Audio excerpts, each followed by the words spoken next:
30 years of trusted brilliance. Sarvana Elite Golden Diamonds, now in Coimbatore, the ultimate destination for exclusive designs. அனைத்து பத்திரிகை உள்ளங்களுக்கும் என்னுடைய மனமார்ந்த நன்றி. என்னுடைய பேர் எல்எஸ் பிரபு. நான் முன்னாள் லயலா கல்லூரியினுடைய மாணவர். நான் காங்கிரஸ் கட்சியில் ஒரு 12 ஆண்டுகளாக விவசாய மாநில செயலாளராக மக்களுக்கு சேவை பண்ணிட்டு வந்தேன். தளபதி 2 வருஷத்துக்கு முன்னாடி கட்சி ஆரம்பிக்கையில் நான் கல்லூரி படிக்கிற காலத்துலேருந்து நான் தளபதி ரசிகர். அதனால் கட்சி ஆரம்பிச்சுன்னா உடனடியாக நான் தளபதி கட்சியில் போய் சேர்ந்தேன். நான் எவ்வளோதோ அவமானப்படுத்துறது மாதிரிலாம் செயல்பாடுகளில் ஈடுபட்டார். அதெல்லாம் பொறுத்துக்கிட்டு இருந்தேன். இவர் ஒன்றிய செயலாளர்களை விட்டு அவர் ஃபோட்டோவை போடாத, இவர் ஃபோட்டோவை போடாத அப்படிங்கிற மாதிரி இவர் நம்மளை ரொம்ப இது பண்ணார். ஆனால் நமக்கு தளபதிக்காக ஒரே ஒரு பேருக்காக மட்டும் எந்த தவறான விஷயத்தில் நம்ம ஈடுபடாமல் கட்சிக்காக நம்ம இருந்தோம். இப்போ லாஸ்ட் நினச்சி அவர் நிற்கிறது புதுக்கோட்டை தொகுதின்னு தான் அவர் விருப்பமனு கொடுத்துருந்தாப்புல. இப்போ நம்ம நம்மளை விடக்கூடாது அப்படிங்கிற நோக்கத்தில் 4 நாளைக்கு முன்னாடி ஃபோன் பண்ணி வேறு தொகுதிக்கு செலவு பண்ணுன்னு உங்களால் பண்ண முடியுமா, செய்ய முடியுமா அப்படின்னு. இப்போ ரீசெண்டாக சாட்டைத்துறை முருகன் கூட நான் பேட்டிகளோட பார்த்தேன். ஏதோ 2 கோடி ரூபா பணம்லாம் கேட்டான் அப்படின்னு. அதெல்லாம் நடந்தது உண்மை. என்னைட்டெலாம் அந்த மாதிரி சாயலில் தான் அவங்க பேசுனாங்க. அதாவது வெளிப்படையாக சொல்லாமல் நீங்கள் தனியாக பாருங்கள், தனியாக பேசுங்க அப்படிங்கிற மாதிரி தான் சொன்னாங்க. அதுக்கப்புறம் சரி ஓகே நம்ம பேசிக்கிறோம் அப்படின்னு சொல்லிட்டு தளபதியாக அறிவிச்சா நிற்போம். நான் என்னுடைய நோக்கம் மக்களுக்கு சேவை செய்ய தான் வந்திருக்கணும். யாருக்கும் பணம் கொடுத்து சீட்டு வாங்கி நான் நிற்கணும்னு அவசியமே எனக்கு இல்லை. அப்படிப்பட்ட சீட்டு நமக்கு தேவையில்லை அப்படின்னு நான் கொஞ்சம் நாள் அமைதியாக இருந்துட்டேன். திரும்ப அவர் ஃபோன் பண்ணி உங்கள் பேரையும் தான் நான் கொடுத்துருக்குறேன் தளபதிக்கிட்ட அப்படின்னு முந்தானத்தை சொல்கிறாப்புல. உங்கள் பேரையும் தான் கொடுத்துருக்குறேன், ஆனால் தளபதி யாரை அறிவிக்கிறாரோ நம்ம சேர்ந்து செயல்படுவோம் அப்படின்னு. என்னை விஜய் தளபதிக்கிட்ட நான் கட்சியில் சேர்ந்ததுலேருந்து நான் ஒரு காங்கிரஸ் கட்சியில் இருந்தாலும் இது வரைக்கும் தளபதிக்கிட்ட என்னை கூட்டிகிட்டே போகலை. அப்போ அவர் என்ன பண்ணுறாருன்னா என்னை மாவட்ட செயலாளர் நீங்கள் தான் அறந்தாங்க தொகுதிக்கு உங்களை நான் பிரித்து தர்றேன் அப்படின்னு சொல்லிட்டு எனக்கு வாக்குறுதி கொடுக்குறாப்புல. கொடுத்துவிட்டு அதுக்கப்புறம் நீங்கள் போய் இணைச் செயலாளர் இருங்க அப்படின்னு சொல்லிட்டு இப்போ அந்த பொறுப்பெல்லாம் போட்டாங்கல்ல. அப்போயில என்னை என்னோடய ஆதார் கார்டு எல்லாத்தையும் வாங்கி ஒரு பொறுப்புக்கு அறிவிக்கிறதுக்கு சென்னைக்கு வர சொல்கிறாப்புல. இப்போ நான் சென்னைக்கு கரெக்டாக அவர் உள்ளே போகையில் ஒரு 3 மணிக்கு நீங்கள் 5 மணிக்கு வந்துருங்கிறாங்க. 3 மணிக்கு போகணும். இல்லை தலைவா உங்களுக்கு இப்போ வேணாம், உங்களுக்கு பெரிய பொறுப்பாக நம்ம கொடுத்துருவோம் அப்படின்னு சொல்லிட்டு நம்மளை சொல்கிறாப்புல. எங்கள் தாத்தா அரசியல்வாதி, எங்கள் அப்பா அரசியல்வாதி, நான் 3ஆவது தலைமுறை அரசியல்வாதி, என்னை மிஞ்சி நான் கையெழுத்து போட்டால் தான் 6 மாவட்டத்தில் நான் கையெழுத்து போட்டால் தான் எவனுக்கு தான் சீட்டு அப்படிங்கிறாப்புல. அந்த மாதிரி என்கிட்ட சவாலாக பேசுகிறாப்புல. அதே மாதிரி என்ன வாட்ஸ்அப் காலில் தான் பேசுவாப்புல. குற்றம் உள்ள வாட்ஸ்அப் காலில் பேசுவான். நேர்மையாக இருக்கிறேன், நேர்மையாக ஃபோன் பண்ணி நேரடியாக பேசுவாப்புல. அப்படி பேசுகிறதில்ல, வாட்ஸ்அப் காலில் தான். ஆனால் வாட்ஸ்அப் காலில் பேசினா உடனே ரெக்கார்ட் பண்ண முடியாது, செய்ய முடியாது. நான் என்ன சொல்கிறேன், தளபதியை நேசித்து வந்தேன். நான் ஒரு தளபதி ரசிகனாக வந்தேன். என் சொந்த பணத்தை நான் செலவு பண்ணி தான் செஞ்ச மக்களுக்காக. என்னுடைய அனுபவத்துக்கு சொல்கிறேன். கடந்த ஒரு 1.5 வருஷமாக நிறைய நடத்துகிற மே 1க்கு உழைப்பாளர் தின, தளபதி பிறந்த நாள், மாநாடு எல்லாத்துக்கும் நீங்கள் அறந்தாயந்தூரில் மக்கள்கிட்ட யார்கிட்ட விசாரிச்சு கேட்டாலும் எல்எஸ் பிரபுன்னு தான் பேர் வரும் தாவேக்கால. அப்படி உள்ளதை இவனை விட்டால் நம்மளை மிஞ்சி பண்ணிடுவான், செஞ்சிடுவான்னு. இதே மாதிரி எல்லா மாவட்டத்துலேயுமே இருக்குது. இந்த மாவட்ட செயலாளர்கள் பண்ணுறதுனால தளபதியினுடைய பேரை கெடுத்துக்கிட்டு இருக்காங்க. இதை இந்த மாவட்ட செயலர் என்ன பண்ணுறான்னு தலைமை கண்காணிக்கணும். ஒரு பையன் இப்போ ஒரு தகப்பன் தாய் தகப்பன் இருக்காரு. எங்கள் தகப்பன் தளபதி தான். அப்போ புள்ள தவறு பண்ணுச்சுன்னா கொலவையாக பண்ணிட்டு வந்தாலும் புள்ள ஏற்றுக்க முடியுமா? தப்புன்னு சொல்லணும். அப்போ தான் அந்த கட்சி வளரும். இல்லைன்னா இது வளராத அளவுக்கு இவங்க பண்ணிடுவாங்க. எனக்கு பொதுச் செயலாளர் ரேவந்த் மூலியமாக போய் சேர்ந்தோம். ஐயா எல்லாருமே வந்திருந்தாங்க. இந்த பாருங்க,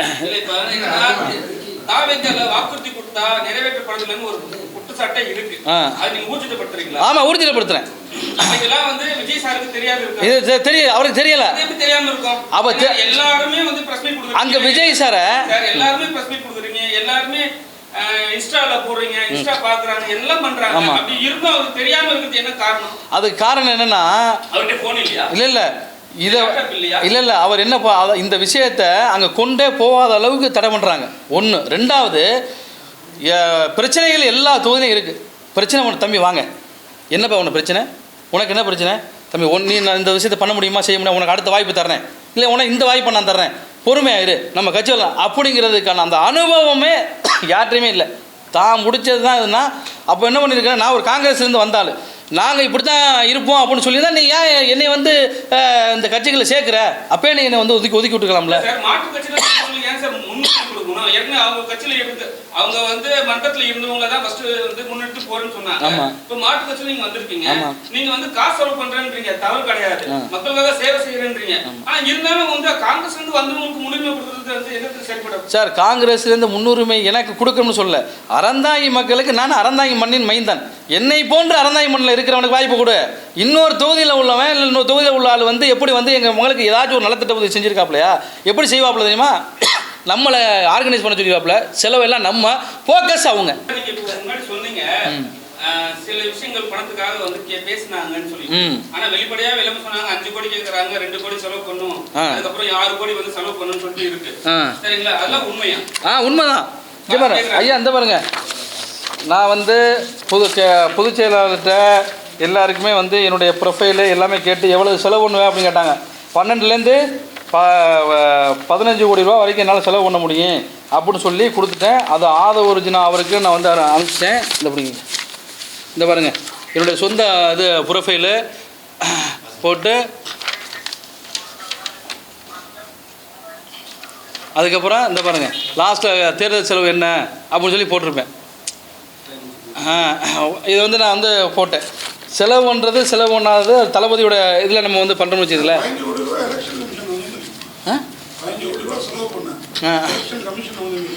இல்லை அனுமதிக்காது, அப்படி அனுமதிக்காது. அந்த மாதிரி நீங்கள் பண்ண முடியுமான்னு அவங்க கேட்டாங்க. நான் பண்ணுறதுக்கு இந்த தகுதி இருக்குது அப்படின்னு சொல்லி என்னோடய தகுதியை நான் சொன்னேன். இப்போ அவர் இருக்காங்கல்ல, லாட்ரி மார்ட்டின் ஃபேமிலி இருக்குல்ல, அந்த லாட்ரி மார்ட்டின் ஃபேமிலி எடுத்துக்கிறங்க. அவங்க லீமா ரோஸ் மேடம் வந்து இது வரைக்கும் அவங்க அரசியல் எந்த இதில் ஐஜேக்கில் இருந்தாங்கன்னு நினைக்கிறேன். அவங்க திடீர்னு பார்த்தீங்கன்னா ஏடிஎம்கேல போய் இப்போ வந்து லால்குடியில் சீட் வாங்கியிருக்காங்க. 1. 2வது அவர் பையன் வந்து அங்கே பிஜேபியில் பாண்டிச்சேரியில் கூட்டணி. இங்கே ஆதவர்ஜுனா வந்து கூட்டணி வர்றதெல்லாம் தடுத்தாரா தடுக்கலைன்னு நமக்கு தெரியல. இவர் தனிமையில் இருக்கார். இது வந்து எங்களுக்கு சந்தேகத்தின் பேரில் ஒரு இது இருக்குது. நிற்கிறாங்க. பையன் வந்து பிஜேபி கூட்டணியில் நிற்கிறார். பிஜேபி இவர் தாவேகா கூட்டணியில் நிற்கிறாரு. அப்போ இது வந்து என்னென்னா இது வந்து ஒரு சந்தேகத்தின் பேரில் இருக்குது. ஆனால் வந்து சந்தேகம்னா எப்படின்னா, நம்ம வந்து நல்லா ஒரு என்னுடைய அரசியலில் நான் இருந்ததுக்கு வரைக்கும் சொல்கிறேன்.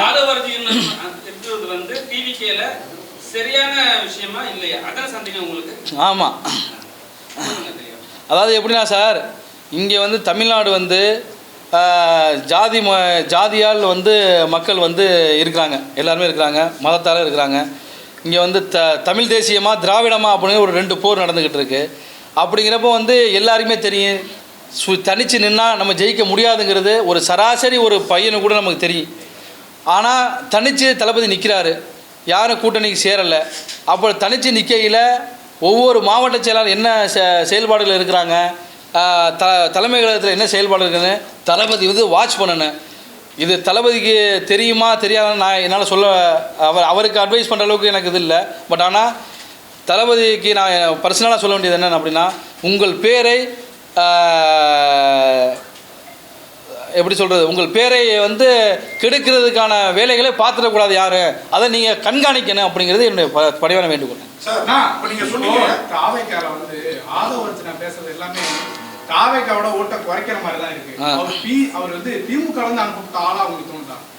இல்லை அப்படி எனக்கு வந்து தோணலை. அப்படி தோணலை. ரஜினி பேசுறாரு, அப்புறம் கட்சியில இருக்கிறவங்க அஜித் பேசுறாங்க, எல்லாமே வந்து அவங்களுடைய ஓட்டு வங்கியை குறைக்கிற மாதிரி தான் இருக்கு தாவேக்கால. இல்லை அவரை பற்றி விமர்சனம் பண்ணுறதுக்கு எனக்கு எதுவும் இல்லை. ரஜினிகாந்த் சாரை பற்றிலாம் அப்படி பேசிக்க கூடாது.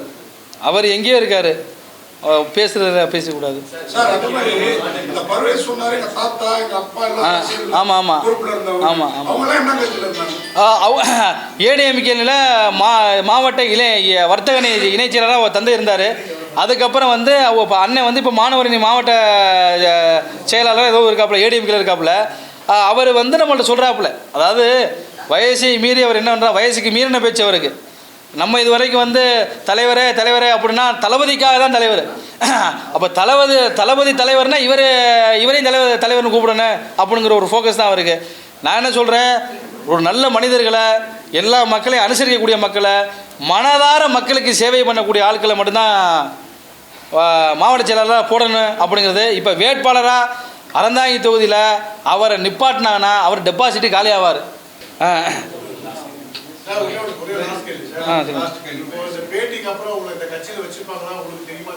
சார் நான் வந்து இந்த பேட்டிக்கு அப்புறம் அந்த கட்சியில் இருக்கிறேன் இல்லை மக்கள் செல்வாக்கு உள்ளாள். ஆமாம் ஆமாம் ஆமாம் ஆமாம் அதுக்கான வேலைகள் மும்முரமாக போயிட்டுருக்கு. அதுக்கான வேலைகள் மும்முரமாக நான் ஏற்பாடு பண்ணி இல்லை இல்லை மாவட்ட செயலாளரை அறிவித்தால் இன்னும் என்னுடைய மண்ணில் உள்ளவங்களை யாரை வேணுமோ அறிவித்தால் தாவேகா தலைவர் யார் அறிவிக்கிறாரோ அதுக்கு பயணியாற்ற நான் தயாராக இருக்கிறேன். மாவட்ட செயலாளர் அறிவித்தால் கண்டிப்பாக சுயேட்சை வேட்பாளர் களம் காணுவேன். ஆமாம் விஜய் வந்து சார் வந்து மு.க. ஸ்டாலின் அப்படியே காப்பி அடிக்கிறாரு. தளபதி அப்படிங்கிற பேரு மு.க. ஸ்டாலினுக்கு தான் ஃபர்ஸ்ட் தளபதிங்கிற பேர் இருந்தது. அதே கொண்டு வந்தாரு. அடுத்து இப்ப முதல்வர் ஆகிறதுக்கு அவரை மாதிரி ஆசைப்படுற மாதிரி தெரியுது. இதை எப்படி பாக்குறீங்க? அது சொல்ல விமர்சனம் இல்லை. அவரப்பா முதல்வராக இருந்தவர், இவரப்பா இயக்குனராக தான் இருந்தாரு. இந்த ஆசை பேராசையா தெரியலையா உங்களை மாதிரி ரசிகர்களுக்கு? அது வந்து சொல்கிறதுக்கு எனக்கு இது இல்லை. அவர் முதல்வராக இருக்கணும்னு அவர் நிறைய பேர் தூண்டி விட்டுட்ருக்காங்க. அது எங்கே போய் முடியும்னு தெரியல. அவர் தான் அவரை இன்னொரு சாரா சொல்கிறாங்க திரிஷாவை தான் முதல்வராக்கிறதுக்காக. இல்லை இல்லை அதுக்கு இல்லை அது விமர்சனம் இல்லை. நான் சொல்லுவேன் வந்து வேட்பாளர் எல்லாருமே செலக்ட் பண்றாரா இல்ல வந்து அந்த இதுல இருக்கிறவங்க தான் செலக்ட் பண்றாங்க? இல்லை அதாவது தளபதி விஜய் சாருக்கு வந்து இதெல்லாம் தெரியுமா தெரியலான்னு தெரியல. கண்டிப்பாக விஜய் சாருக்கு தெரிஞ்சிருந்தா அவருக்கு வந்து கண்டிப்பாக எல்லாரையும் கூப்பிட்டு கேட்டிருப்பாரு. அவங்க வந்து ஆல்ரெடி நியமிச்சிட்டாங்க, என்னையை நியமிச்சுட்டு தான் நான் உத்தேசப்பட்டியில் நான் வந்து சத்தியம் டிவிலாம் நான் எல்லாத்தையும் நான் தான் வர்றேன், முதல்ல வர்றேன். தலைவர் ரஜினிகாந்த் அவர் வந்து திமுக ஆதரவாக செயல்படுறதுக்கான வாய்ப்பு இருக்குதுன்னு நினைக்கிறேன்னா, ஏன்னா சீமான் சாட்டை போன்றவர்களாம் வந்து இதை விடையும் கேவலமாக வந்து தலைவர் ரஜினிகாந்த் விமர்சிச்சிருக்காங்க. எந்த குரலும் எதுவுமே கொடுக்கல. ஆனால் இவர் ஆதரவர்களை பொறுத்தவரை காலம் பதில் சொல்லுங்கிறாரு. இதுக்கு என்ன அர்த்தம் நினைக்கிறீங்களா? இல்லை அது வந்து அது எனக்கு தெரியல. அதை பற்றி விமர்சனமாக கடந்து போகிறேன். ஏன்னா அது வந்து நான் நன்றி நன்றி. Sarvana Elite Gold and Diamonds, the ultimate destination for exclusive designs.